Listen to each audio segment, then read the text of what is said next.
Hello everyone. आज हम colloidal solution में एक इंपॉर्टेंट टॉपिक पे डिस्कस करने वाले हैं जिसका नाम है प्रिपरेशन ऑफ कोलोइडल सॉल्यूशन। अभी तक हमने जितना भी डिस्कस किए है कोलोइडल सॉल्यूशन पे वो ये डिस्कशन किया कोलोइडल सॉल्यूशन क्या होते हैं, कितने टाइप्स के होते हैं, उन सब के बारे में। आज हम उनमें बनाना सीखेंगे कोलोइडल सॉल्यूशन कैसे बनते हैं। तो सबसे पहले हमें यह समझना होगा कौन से कोलोइडल सॉल्यूशन हम बना सकते हैं और कौन से हमें जरूरत ही नहीं है। जो आसानी से बन जाए उनको बनाने की जरूरत ही नहीं है, और जिनको मुश्किल से हम बना सकते हैं उनके बारे में हम समझेंगे, सीखेंगे, ताकि वो आपको समझ में आ जाए। और जो कि हर बार बोली जाती है, अगर आपको वीडियो अच्छी लगती है तो इसे लाइक, कमेंट और शेयर जरूर किया करो। और अगर यदि आपने हमारे चैनल को अभी तक सब्सक्राइब नहीं किया है तो प्लीज चैनल को सब्सक्राइब जरूर करें। ठीक है, शुरू करते हैं। तो आज का जो हमारा टॉपिक है वो प्रिपरेशन ऑफ कोलोइडल सॉल्यूशन है। सबसे पहले हमें यह समझना होगा कोलोइडल सॉल्यूशन कितने टाइप्स के होते हैं, जो कि आपने पीछे वाली वीडियो में देखे भी होंगे। कोलोइडल सॉल्यूशन दो टाइप्स का होता है, और वो कौन कौन सा? एक होता है जिसमें डिस्पर्जन फेज और डिस्पर्जन मीडियम दोनों के बीच में एफिनिटी स्ट्रॉन्ग होती है। एक तो आपने ये पढ़ा, एफिनिटी स्ट्रॉन्ग होने का मतलब दोनों के बीच में इंटरेक्शन स्ट्रॉन्ग होता है, एक दूसरे को लाइक करते हैं, वो एक दूसरे में डिसोल्व होने की टेंडेंसी रखते हैं, जिसका नाम होता है लायोफिलिक। लायोफिलिक, बहुत अच्छी बात है, लायोफिलिक होते हैं। ठीक है। दूसरा केस जिसमें डिस्पर्जन फेज और डिस्पर्जन मीडियम दोनों एक दूसरे को हेट करते हैं या एक दूसरे से बच के भागना चाहते हैं, एक दूसरे को रिपेल करते हैं कि भाई हमें एक दूसरे के नजदीक मत लेके आओ, हमें कोई मतलब ही नहीं है एक दूसरे में डिसोल्व होने के लिए। तो दूसरा टाइप होता है हमारे पास में जब वो एक दूसरे को हेट करते हैं, और इसको हम बोलते हैं लायोफोबिक। लायोफोबिक। अब देखो एक चीज कमाल की है, अगर हम कोई भी सॉल्यूशन बनाना चाहते हैं, कोई भी सॉल्यूशन हम बनाना चाहते हैं, और उस सॉल्यूशन में एक कंपोनेंट गए मुझे एक दूसरे के नजदीक लेके आओ, एक कंपोनेंट क्या कह रहा है मुझे दूसरे के नजदीक लेके आओ, एक दूसरे के क्लोज आए, तो वो सॉल्यूशन तो अपने आप बन गया, वो सॉल्यूशन तो अपने आप बन रहा है। इसका मतलब अगर मैं लायोफिलिक की बात करता हूं, इन दोनों में एफिनिटी स्ट्रॉन्ग है, इसका मतलब ये है इनको हमें बनाने के लिए कोई एक्स्ट्रा एफर्ट लगाने की जरूरत ही नहीं है। क्यों नहीं है?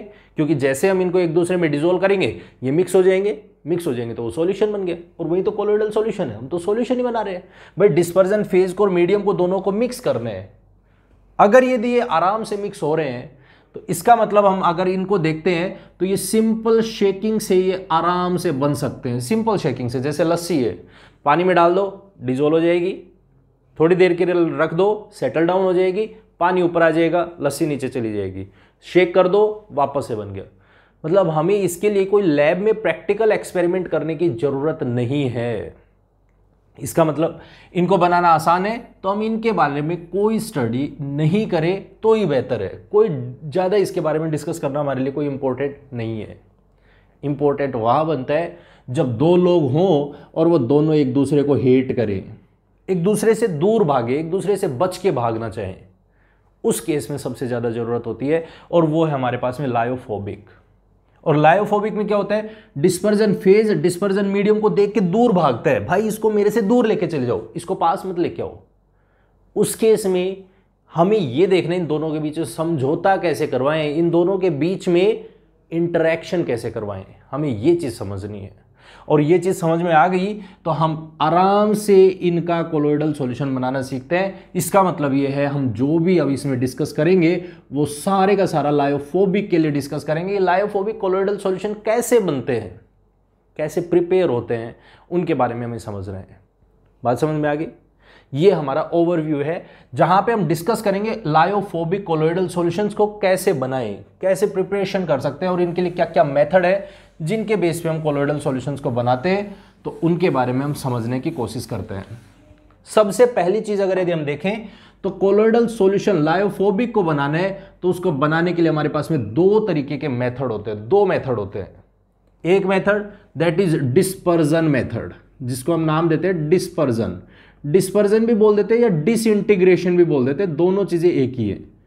डिसइंटीग्रेशन लिख दे या डिस्पर्जन बोल दे। डिसइंटीग्रेशन का मतलब तोड़ना, टुकड़े कर देना, किसी भी चीज के टुकड़े कर देना, तोड़ के बनाना है उससे।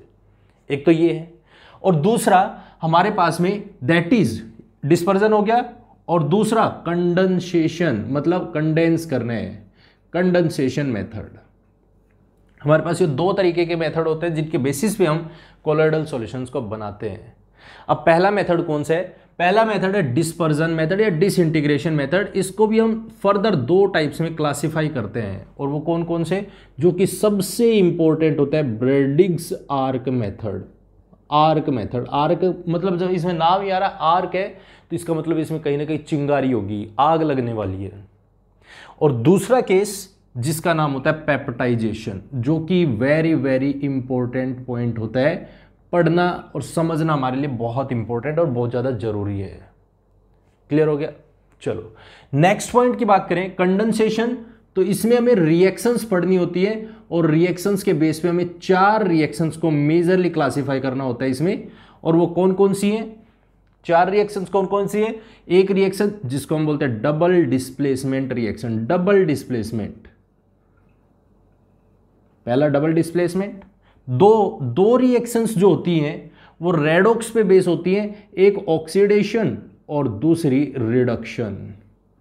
2 रिएक्शंस पे बेस्ड होता है। और जो चौथी रिएक्शन होती है वो पानी पे बेस्ड है, that is hydrolysis reaction. Hydrolysis reaction. हमारे पास ये 4 रिएक्शंस है जो कि कंडेंसेशन मेथड में आती है, जो कि रिएक्शन बेस्ड है। और उसके अलावा डिस्पर्जन या डिसइंटीग्रेशन मेथड में हमारे पास में 2 मेथड आते हैं जो कि एक्सपेरिमेंटल है या प्रैक्टिकल मेथड्स है। और इन मेथड्स के बारे में हम डिस्कस करना शुरू करते हैं। पहले आज का जो हमारा टॉपिक होगा वो टॉपिक होगा इन 2 मेथड्स को समझना, पेप्टाइजेशन क्या होता है और दूसरा ब्रेडिग्स आर्क मेथड क्या होता है। दोनों का हमें सिस्टम समझना है और उन्हीं के बेस पे हमें काम करना है, लायोफोबिक को फॉर्मेशन करनी है। क्लियर है? एकदम क्लियर हो गया? बहुत बढ़िया। अब हम शुरू करना डिस्कस करते हैं कि क्या होता है ब्रेडिग्स आर्क मेथड। फर्स्ट मेथड हम उठाते हैं और जो कि ब्रेडिग्स आर्क मेथड है। देखिए नाम देखा हमने, ब्रेडिग्स आर्क मेथड, मतलब ये है कैसे भी करके इसमें चिंगारी लगानी है, हमें इसमें आग देनी है। और वो आग कैसे दें? कोई ना कोई तो हाई इलेक्ट्रिसिटी। अब ऐसा तो है नहीं हम उसमें तुरंत तीली लगाएं और तीली लगा के उसमें आग लगा दें ना, ऐसा नहीं बनाना। हमें कैसे बनाना है तो उसका सेटअप समझते हैं। उन्होंने क्या सेटअप किया, किस तरीके से बनाया। उन्होंने कहा सबसे पहले हम एक कंटेनर ले लेते, कोई भी एक कंटेनर ले लेते, थोड़ा बड़ा सा कंटेनर ले लिया उन्होंने, और उस कंटेनर के अंदर उन्होंने पानी भर दिया। यहां पे पानी भर दिया जो कि डिस्पर्जन मीडियम का काम करेगा, वाटर। यहां पे सबसे पहले इनके सेटअप को समझ लो, उन्होंने क्या सेटअप किया था, क्या उनका एक्सपेरिमेंटल जो उन्होंने जो भी सेटअप किया वो कैसे किया और क्या क्या किया उसको समझते हैं हम। सबसे पहले उन्होंने कंटेनर लिया और उस कंटेनर के अंदर पानी भर दिया। ठीक है, बहुत अच्छी बात है। अब उन्होंने यहां पर इलेक्ट्रोड्स लगाए, इलेक्ट्रोड। ठीक है, 2 इलेक्ट्रोड्स लगाए क्योंकि हमें जब इलेक्ट्रिसिटी कंडक्ट करनी है, अगर हमें अगर कोई इसमें करंट प्रोड्यूस करना है तो उसी के बेसिस पे हमें हाई टेम्परेचर की भी फ्लो मिलती है। अगर यदि हम उसमें हाई करंट उसमें प्रोड्यूस कर दें तो हमें टेम्परेचर भी बहुत ज़्यादा मिल सकता है। अगर यदि हम नॉर्मल अगर टेम्परेचर को इंक्रीज करना चाहे तो हम नॉर्मली नहीं कर सकते, उनके लिए हमें इलेक्ट्रोड्स की ज़रूरत पड़ती है। या हम ये कह सकते हैं कि उनमें टेम्परेचर अगर हमें इंक्रीज करना है तो हमें इलेक्ट्रिसिटी की ज़रूरत पड़ेगी। क्लियर है? ठीक है, इन दोनों इलेक्ट्रोड्स को, सबसे पहली चीज तो इन दोनों इलेक्ट्रोड्स को बैटरी से कनेक्ट कर दिया। ठीक है, अभी फिलहाल के लिए वो सिर्फ सेटअप कर रहे हैं। अब उन्होंने कहा कि भाई ये जो इलेक्ट्रोड है, इलेक्ट्रोड तो हम बहुत सारे ले सकते हैं, अलग अलग तरीके के ले सकते हैं, बहुत है। गैसियस इलेक्ट्रोड भी है हमारे पास में, दूसरे मेटल्स के भी है, तो किसका इलेक्ट्रोड लें? तो उन्होंने कहा जिसका कोलोइडल सॉल्यूशन आप बनाना चाहते हो ना, जो कोलोइडल सॉल्यूशन आप बनाना चाहते हो, बहुत इंपॉर्टेंट है, वेरी वेरी इंपॉर्टेंट पॉइंट, इसको एस्ट्रिक मार्क करके नोट कर सकते हो।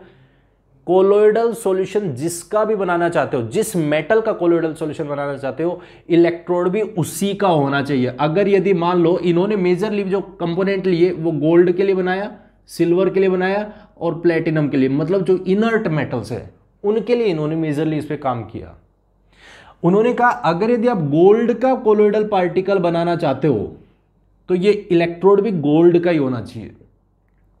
अगर यदि आप सिल्वर का बनाना चाहते हो तो ये सिल्वर का ही होना चाहिए। तो हमने कहा मान लो सपोज करो हम गोल्ड का बनाना चाहते हैं, गोल्ड की इलेक्ट्रोड को, रोड को हम यहां से कोलोइडल सॉल्यूशन में कन्वर्ट करेंगे। कैसे करेंगे? तो ये इलेक्ट्रोड लिए, दोनों के दोनों इलेक्ट्रोड्स उसी मेटल के होने चाहिए जिस मेटल का आप इलेक्ट्रोड बनाना चाहते हो, कोलोइडल सॉल्यूशन बनाना चाहते हो, उसी का इलेक्ट्रोड होना चाहिए। क्लियर हो गया एकदम? ठीक है।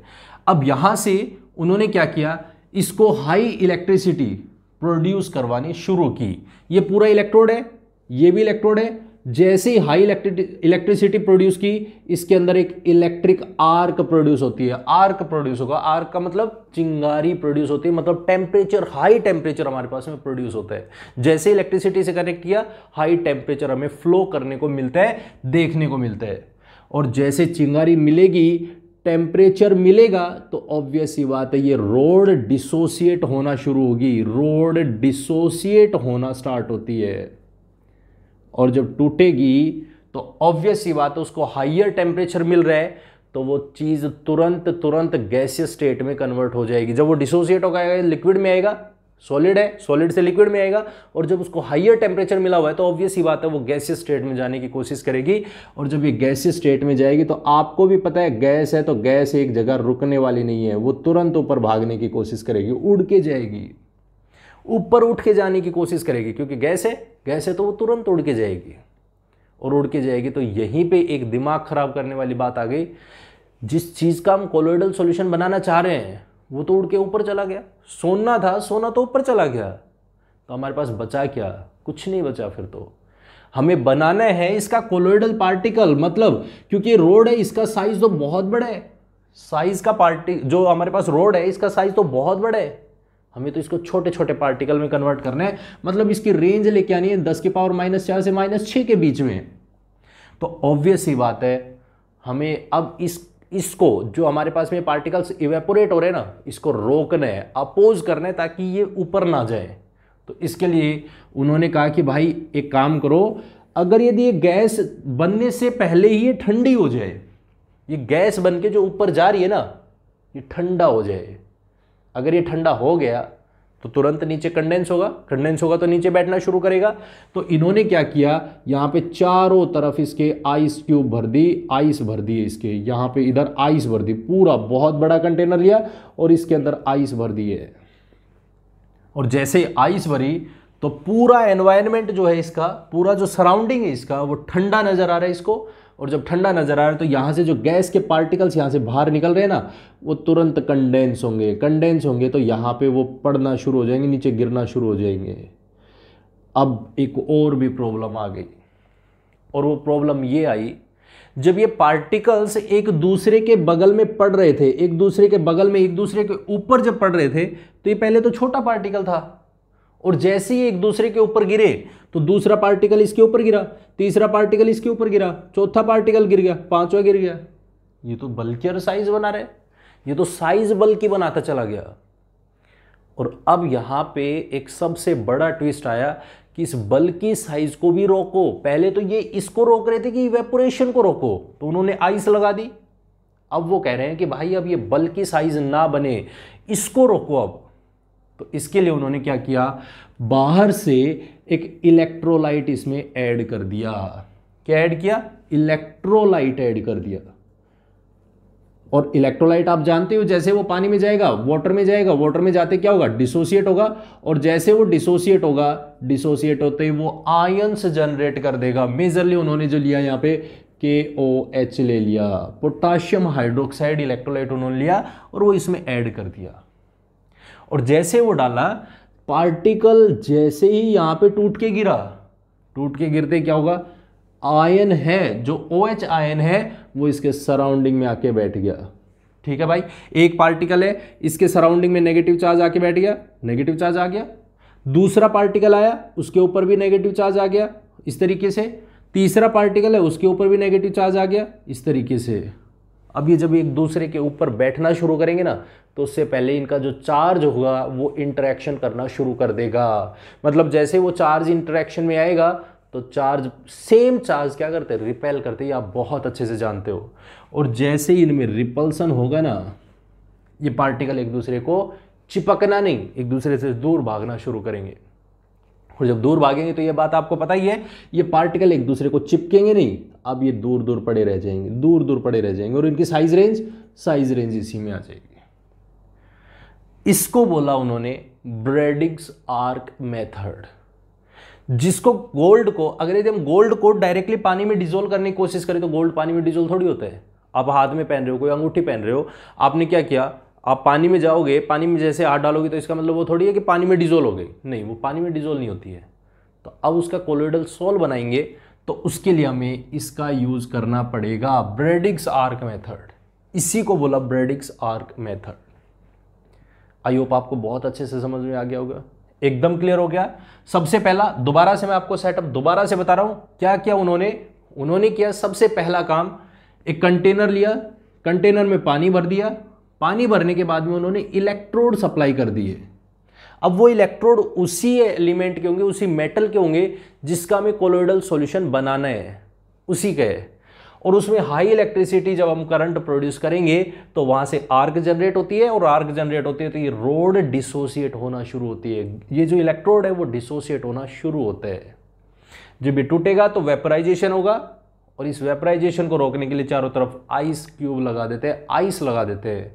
और जैसे आइस लगाई, पार्टिकल्स नीचे आना शुरू हुए। अगर एक दूसरे को चिपके ना, कोगुलेट ना करे, प्रेसिपिटेट ना बनाए, तो उसके लिए उन्होंने यहाँ पे इलेक्ट्रोलाइट डाल दिया, और वो इलेक्ट्रोलाइट इन पे चार्ज क्रिएट करते हैं, जिसकी वजह से वो एक दूसरे को रिपेल करके एक दूसरे से दूर दूर भागते हैं, दूर चले जाते हैं। और इसी को बोला ब्रैडिग्स आर्क मेथड। क्लियर हो गया? चलिए, तो ये था हमारा फर्स्ट मेथड, जिसमें हम बात करते हैं कि ब्रैडिग्स आर्क मेथड क्या होता है, उनका सेटअप क्या था और किस तरीके से उन्होंने फॉर्मेशन की। अब बात करते हैं हम दूसरे मेथड की, और दूसरा मेथड है दैट इज पेप्टाइजेशन। कौन सा? पेप्टाइजेशन।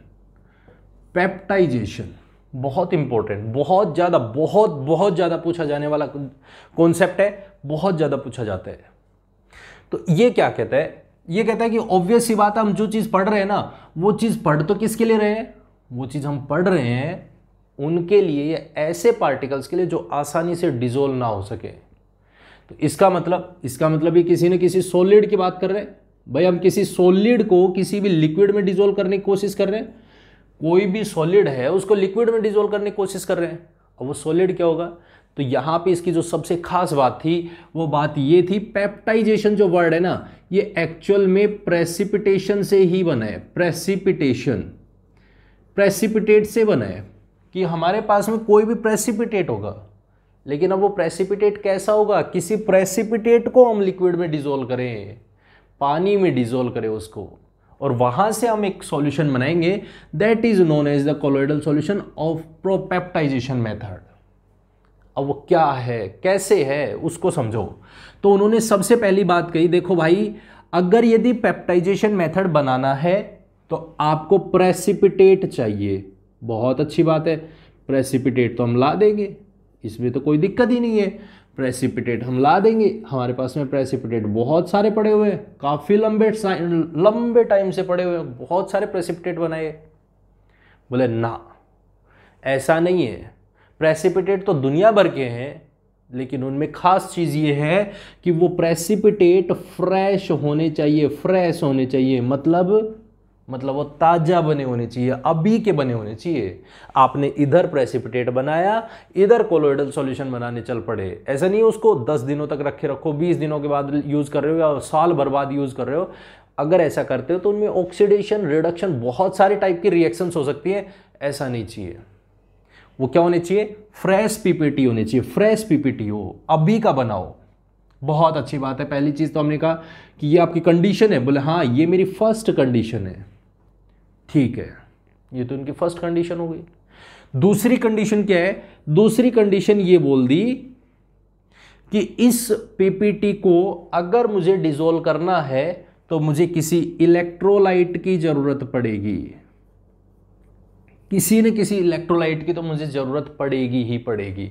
बिना इलेक्ट्रोलाइट के मैं इसको किसी में भी डिसोल्व नहीं कर सकता हूं, कहीं भी नहीं लेके जा सकता। मतलब किसमें?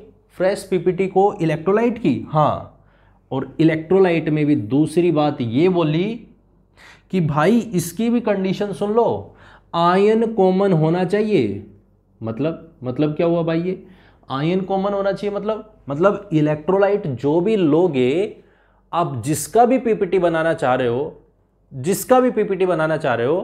उस पीपीटी के अंदर और इलेक्ट्रोलाइट के अंदर दोनों में से कोई भी एक आयन कॉमन होना चाहिए, चाहे वो पॉजिटिव पार्ट हो चाहे वो नेगेटिव पार्ट हो, एक आयन कॉमन होना ही होना चाहिए। बहुत बढ़िया, बहुत अच्छी बात। जैसे मान लो, सपोज करो मैंने कहा भाई आयरन हाइड्रोक्साइड है, FeOH3 है, FeOH का होल थ्राइस है। अगर यदि हम इसका कोई भी प्रेसिपिटेट लेके आए और इसका पेप्टाइजेशन करना चाहते हैं, ठीक है, तो मेरे पास में जो भी मैं इसमें इलेक्ट्रोलाइट ऐड करूंगा, उस इलेक्ट्रोलाइट के पास में कंडीशन होनी चाहिए कि मैं जो भी आयन ले रहा हूं ना, उसमें या तो आयरन प्रेजेंट हो या फिर उसमें हाइड्रोक्साइड आयन प्रेजेंट हो, दोनों में से एक चीज प्रेजेंट हो। और मेजरली हम लेते हैं कि जिस मेटल का हम ले रहे हैं ना, वही आयन कॉमन हो। अगर यदि हमारे पास आयरन है तो आयरन को ही इसमें कॉमन ले लो। तो हम यहां पे मेजरली यूज करते हैं FeOH का होल थ्राइस, और इसमें Fe3 पॉजिटिव हमने ले लिया। लेकिन अब बात ये नहीं है, अब ये इलेक्ट्रोलाइट अगर यदि हम डायरेक्टली इसमें डाल देते हैं, डायरेक्टली हम इसमें डाल दें, तो इलेक्ट्रोलाइट तो पड़ा रहेगा। इलेक्ट्रोलाइट क्या काम करेगा? इलेक्ट्रोलाइट कुछ काम थोड़ी कर रहे हैं भाई, ये डिसोसिएट थोड़ी हुआ है, आयंस में थोड़ी टूटा है। कब टूटेगा? तो इसने कहा तीसरी चीज, और तीसरी चीज ये, आप पानी नहीं डालोगे तब तक ये कैसे टूटेगा? पानी तो आपको डालना पड़ेगा। और तीसरा, आपको पानी लेना पड़ेगा, डिस्पर्जन मीडियम आपका पानी होगा।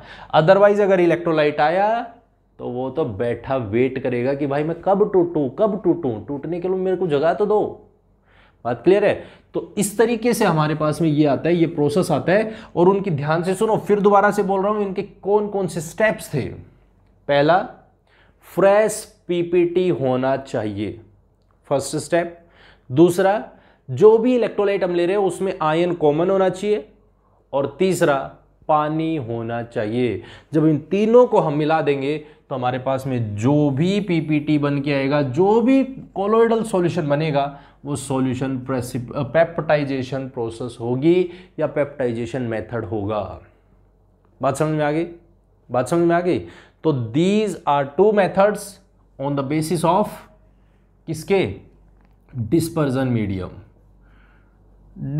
मीडियम के दो मेथड्स हैं, इनके बेसिस पे हम इन दोनों मेथड्स को डिस्कस करते हैं।